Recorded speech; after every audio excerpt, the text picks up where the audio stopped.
J-1 avant la finale de la Coupe de la Ligue entre le PSG et Lyon au Stade de France. L'opposition promet entre des Parisiens revanchards après la défaite 1-0 à Gerland dimanche et des Lyonnais qui croient fort en leur chance.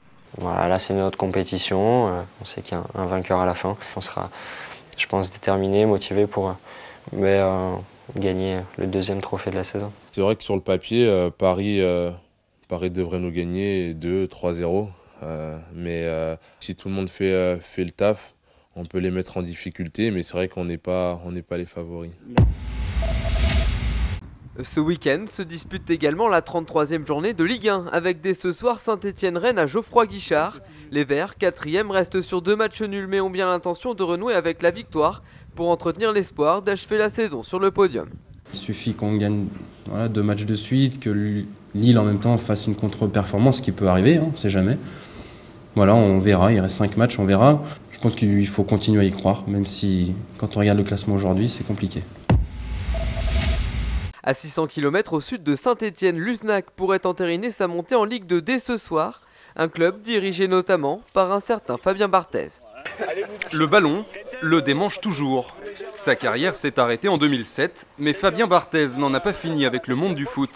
Depuis décembre dernier, il est le directeur général du club de l'Uznac. C'est mon rôle aussi de redonner ce que le football m'a apporté pendant 20 ans. C'est une façon de redonner, d'échanger et en même temps aussi d'apprendre quelque part. Ariégeois de naissance, Barthez a pris les choses en main à l'Uznac. L'ancien gardien des Bleus a structuré le staff, fait jouer son réseau pour le recrutement.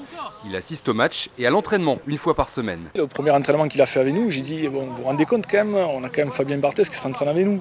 Alors moi qui avais 18 ans en 98, c'est quelque chose qui peut me parler. On a tous besoin de son expérience et il nous amène ça, c'est un trésor pour nous. Fabien Barthez dirigeant, un nouveau métier pour le champion du monde 98. On voit que c'est pas évident, puis après on parle de masse salariale, de tatati, tatata.